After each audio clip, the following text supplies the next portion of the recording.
সরকার আর রাষ্ট্র এক কথা না, সরকার আর ক্ষমতাও এক কথা না। তাহলে এই সরকারের মধ্যে যারা আছেন, এমনকি সমস্ত আম, আপনার উপদেষ্টা পরিষদ মিলেও কিন্তু রাষ্ট্র কাঠামোর মধ্যে যে অন্যান্য উইং গুলো আছে, অ্যাপারেটাস গুলো আছে, তাদের কারোর সাথেই পারছে না। ক্ষমতা কার হাতে আছে যদি বলেন, আমলাদের হাতে আছে, অ্যাজ সিম্পল অ্যাজ দ্যাট। বাংলাদেশের প্রধান ক্ষমতার চর্চাটা থাকে হচ্ছে রাষ্ট্রের স্ট্রাকচারের মধ্যে। তাহলে রাষ্ট্রের স্ট্রাকচার হিউম্যান এন্টিটি বা এন্টিটি দিয়ে কাদেরকে বুঝাই বা পদ পদবি দিয়ে কে বুঝে, সেটা হচ্ছে কি অ্যাকচুয়ালি এই যে এরকম ইন্টারিম গভর্নমেন্টের ফরমেশনের মধ্যে অ্যাকচুয়ালি এটা আমলাদের হাতে আছে। সমস্ত পাবলিক বিশ্ববিদ্যালয়গুলো থেকে শুরু করে সচিব টচিব পদের মধ্যে চেষ্টা করা হলো সব জায়গায়, এটা একটা পুরো মনে হলো একটা টর্নেডোর মতো, একদল চলে যায় আর একদলকে বসানো হলো বা বসলো।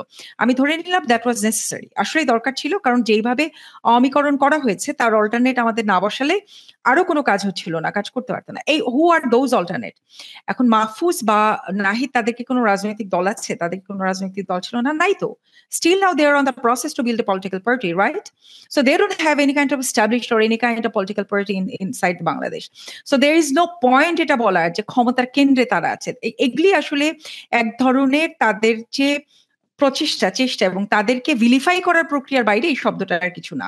তাহলে ক্ষমতার কেন্দ্রে কিভাবে তারা থাকলো না? যেটা আমি বললাম যে আওয়ামী লীগের অল্টারনেটে যে আমলা, যে সচিব, যাদেরকে নিয়োগ দেওয়া হলো, তারা কারা? তারা কোন রাজনৈতিক চিন্তার মতবাদ ধারণ করে?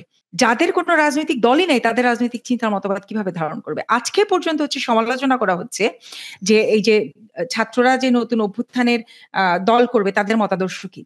আজকে পর্যন্ত এই ডিবেটটা ফেসবুকে করে আসতে হচ্ছে যে তাদের মতাদর্শ কি। তাহলে একটা দল এখনো গঠনই হয়নি, তাদের মতাদর্শ ঠিক নাই, অথচ তাদের মতাদর্শের পক্ষের শক্তি ক্ষমতায় চলে গেছে, আমলারা আছে, রিয়ারা আছে।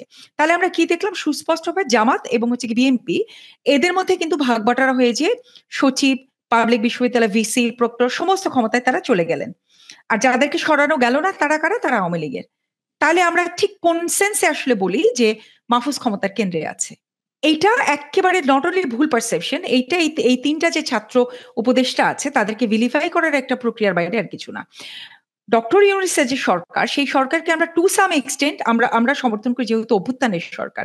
হ্যাভিং সেইড দ্যাট, আবার আমাকে ওই জায়গাটায় বলতে হচ্ছে যে যেই রাজনৈতিক দলের কোনো অস্তিত্বই নেই বাংলাদেশে, এই কোন উপদেষ্টা কে হচ্ছে গিয়ে এই ওদের পক্ষে শক্তি হবে?